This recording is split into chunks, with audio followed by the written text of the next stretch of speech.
Le 25 juin 2009, lorsque Michael Jackson, le roi incontesté de la pop, rendit son dernier souffle, le monde entier fut saisi d'une stupeur glaciale, un choc qui résonne encore dans les cœurs. Sa sœur, LaToya Jackson, la voix brisée par la douleur et portée par une fureur implacable, jura que la famille Jackson traquerait sans relâche les responsables de cette tragédie indescriptible. Aujourd'hui, une vidéo circule, promettant des révélations si fracassantes qu'elles pourraient faire trembler les fondations même de l'industrie musicale, un empire bâti sur des secrets et des mensonges. Au cœur de cette tempête rugissante se dresse une figure énigmatique, Sean Diddy Combs, magnat tout-puissant du hip-hop, dont le nom s'entrelace dans des rumeurs aussi troublantes qu'explosives, suggérant un lien possible avec l'assassinat de Michael Jackson, l'icône planétaire dont la lumière continue d'illuminer les âmes. Depuis des décennies, l'industrie musicale dissimule des vérités si sombres qu'elles hurlent de terreur dans les coulisses, protégées par des médias complices et des murailles d'argent. Des allégations audacieuses affirment désormais que le FBI enquêterait sur Diddy pour une éventuelle complicité dans la mort de Jackson. Est-ce la vérité, ou une théorie du complot née des murmures fiévreux d'Internet? Plongez avec nous dans cette saga électrisante qui pourrait tout changer. Abonnez-vous maintenant, activez la cloche et partagez cette vidéo pour que la justice éclate au grand jour. 2003, une rencontre inattendue dans l'effervescence de Manhattan. Remontons le temps jusqu'en 2003, une époque où New York vibrait au rythme effréné du hip-hop, ses rues baignées dans une lueur de néon et de rêves dorés. Les clubs de Manhattan, véritables temples de la nuit, étaient des sanctuaires réservés à une élite triée sur le volet, où les projecteurs caressaient les visages des légendes du rap, des producteurs visionnaires et des divas du R&B. Ce soir-là, dans un lieu somptueux où l'air pulsait d'énergie, Sean Diddy Combs orchestrait une de ses soirées privées mythiques, un bastion d'exclusivité où l'accès était défendu comme un trésor. La liste des invités était scrutée avec une précision militaire, chaque nom validé avec soin. Pourtant, contre toute attente, une silhouette iconique fendit la foule, faisant taire les chuchotements et figer les regards dans une stupeur presque sacrée. Michael Jackson, le roi de la pop en personne, apparut tel un mirage, sa veste à paillettes scintillant comme une constellation dans la pénombre enfumée. Sa présence était irréelle, une vision sortie d'un rêve, un éclat de magie au milieu du tumulte. Les conversations s'évanouirent, les verres restèrent suspendus, et même Diddy, maître souverain de cet univers, demeura un instant sans voix, saisi par l'audace de cet instant suspendu. Michael Jackson n'était pas attendu. Son nom n'apparaissait pas sur la liste. Pourtant, il avançait avec une grâce sereine, un sourire énigmatique flottant sur ses lèvres, comme si sa venue était la chose la plus naturelle au monde. Lorsqu'il s'approcha de Diddy, il lui confia, d'une voix douce mais empreinte d'une étrange assurance, qu'il avait entendu que Beyoncé serait là ce soir. Son souhait? Simplement échanger quelques mots avec elle, peut-être esquisser quelques pas de danse sous les lumières tamisées, bercées par le rythme envoûtant de la nuit. Une intention si pure, si désarmante, et pourtant si mystérieuse venant d'un homme aussi insaisissable que Jackson. Diddy, d'abord déconcerté par cette apparition inattendue, laissa éclater un rire chaleureux, un éclat qui résonna dans la salle. Après tout, qui aurait l'audace de refuser l'entrée à Michael Jackson, le génie dont chaque mouvement, chaque note, redéfinissait l'essence même de la musique? Cette scène, relatée des années plus tard par Diddy dans une interview télévisée, semble presque légère, une anecdote savoureuse tirée d'une époque flamboyante. Mais sous cette façade d'insouciance, une question persiste, lancinante. Michael Jackson, connu pour sa discrétion légendaire, ne se déplaçait jamais sans une raison précise. Était-ce un caprice fugace, une impulsion d'artiste, ou le signe d'un lien plus profond, d'une connexion secrète entre ces deux géants de l'industrie musicale? Ce soir-là, un pont invisible s'était formé, un fil fragile reliant deux empires dans un moment qui vibrait d'une étrange intensité. Était-ce une simple rencontre fortuite, ou la première note d'une symphonie bien plus sombre? Les ténèbres de l'industrie musicale, un royaume de pouvoir et de secrets. Derrière les tapis rouges éclatants, les trophées d'or scintillant sous les flashs et les foules en délire, l'industrie musicale dissimule un univers d'ombre, un monde où le pouvoir s'exerce sans pitié et où les secrets s'accumulent comme des poisons. Depuis des décennies, des artistes de légende ont osé briser le silence, dénonçant les pratiques impitoyables d'un système vorace. Contrats oppressants qui enchaînent les âmes, intimidations murmurées dans l'obscurité des coulisses, et agissements si troubles qu'ils frôlent l'extorsion. C'est dans cet écosystème cruel que Michael Jackson et Sean Combs ont tracé leur chemin, chacun à sa manière, l'un luttant contre les chaînes, l'autre érigeant un empire au cœur même de ce chaos. Dans les dernières années de sa vie, Michael Jackson n'était plus l'étoile timide et mystérieuse des années 80, celle qui enchantait le monde avec ses pas de danse lunaire. Il s'était métamorphosé en un combattant désabusé, un homme brisé mais animé d'une ferveur nouvelle. Lors d'interviews publiques, sa voix, autrefois douce, s'élevait avec une audace qui faisait trembler les puissants. Il accusait les maisons de disques de manipuler les artistes, pointait du doigt des noms précis, et parlait de complots visant à écraser ceux qui osaient défier le système. Il visait directement Sony, son ancien label, et son président d'alors, Tommy Mottola, qu'il qualifiait de diable avec une conviction qui glaçait le sang. Pour beaucoup, ces déclarations étaient les divagations d'un homme à bout, rongé par la paranoïa et l'épuisement.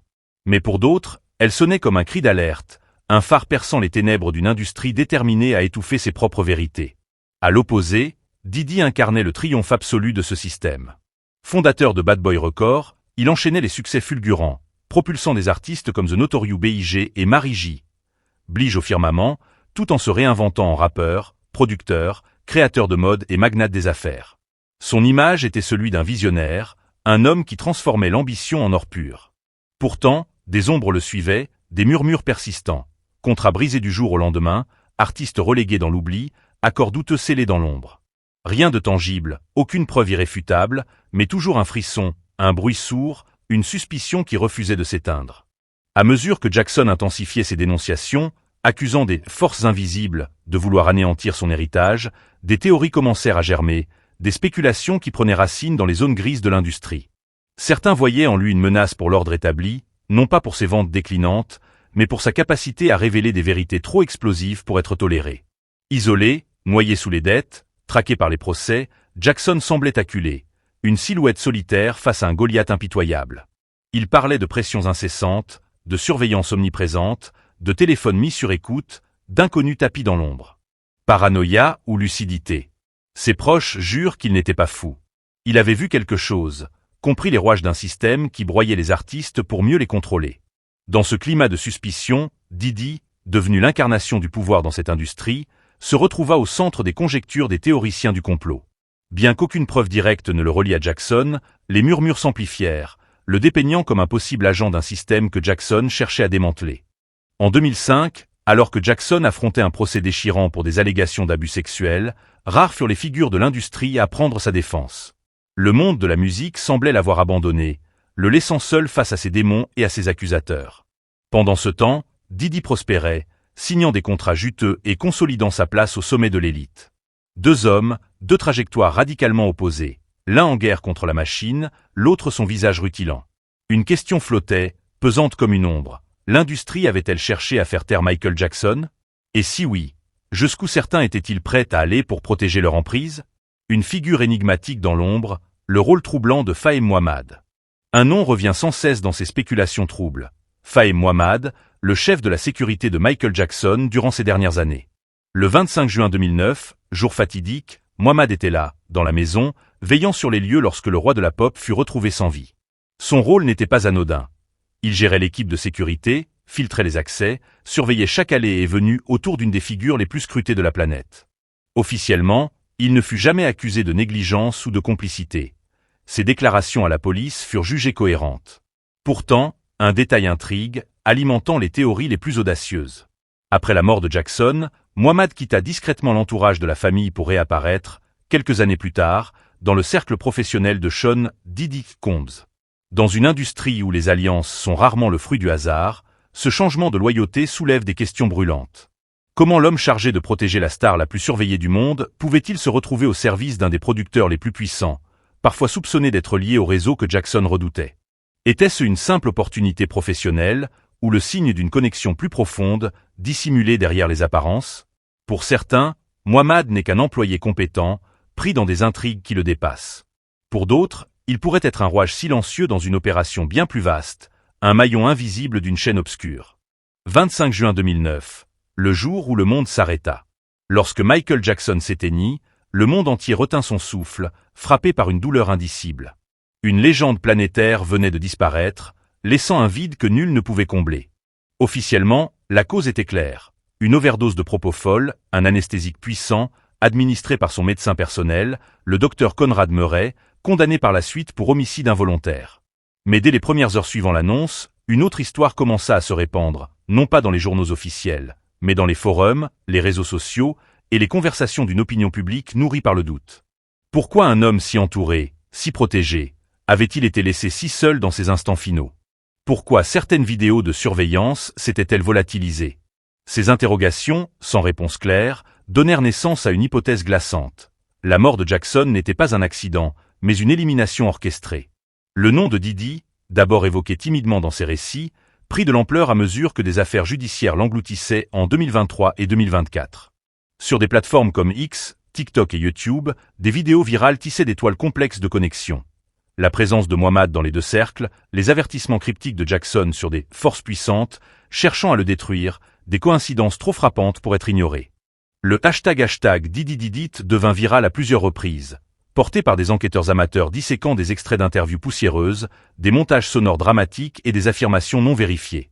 Ces récits prospéraient dans un climat de méfiance généralisée, amplifié par des scandales comme celui de Jeff Epstein, qui avait révélé l'existence de réseaux puissants tapis dans l'ombre. Des figures comme Oprah Winfrey, Clive Davis ou Tommy Mottola furent parfois citées, mais Diddy restait une pièce centrale, une énigme au cœur de ces histoires. Une théorie virale affirmait que Jackson détenait des documents explosifs prouvant un système de contrôle des artistes, à travers des contrats frauduleux, des pressions psychologiques, voire des menaces physiques. D'autres spéculaient qu'il s'apprêtait à racheter des catalogues musicaux, menaçant les empires financiers des magnats de l'industrie. Certains évoquaient même un projet secret qu'il comptait révéler lors de sa tournée This Is It, étouffé juste à temps. Pourtant, aucune preuve tangible ne relie Diddy à la mort de Jackson.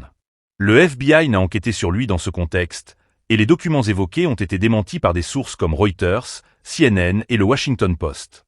Mais les rumeurs persistent, alimentées par un écosystème numérique où chaque détail devient un indice potentiel. Psychologiquement, ces histoires offrent un refuge, une manière de donner un sens à la chute d'un génie, transformant une tragédie médicale en un combat héroïque contre une cabale obscure. Diddy, avec son aura démesurée et son influence tentaculaire, devient le symbole parfait des élites intouchables. 2025, un regain de doute. En 2025, alors que Diddy fait face à des accusations dans des affaires sans lien avec Jackson, l'affaire ressurgit avec une force nouvelle. Des vidéos oubliées refont surface. Les avertissements de Jackson dans les années 2000 sur « ceux qui veulent ma peau » prennent une résonance troublante, et des connexions comme celle de Mohamed sont relues sous un angle différent. Pourtant, la justice reste muette. Aucune enquête, aucune charge, aucun document ne mentionne Diddy dans l'affaire Jackson. Le FBI a clos son dossier, les autorités médicales ont scellé leurs conclusions, et chaque élément matériel pointe vers la négligence de Murray. Mais pour beaucoup, la vérité judiciaire semble incomplète. La vérité émotionnelle, celle d'une icône abandonnée, trahie par le système qu'elle dénonçait, résonne plus fort. Michael Jackson était plus qu'un artiste, il était un mythe vivant. Sa mort, bien qu'expliquée médicalement, ne peut être banale. Les théories, qu'elles soient fondées ou fantasmées, traduisent une soif de sens, de justice, dans un monde où le pouvoir semble intouchable. La vérité se fracture entre faits froids, émotions brutes et récits que nous tissons. Que croyez-vous? Partagez vos théories dans les commentaires, abonnez-vous pour d'autres révélations fracassantes, et diffusez cette vidéo pour exiger la justice. Ensemble, démasquons les secrets les plus sombres d'Hollywood.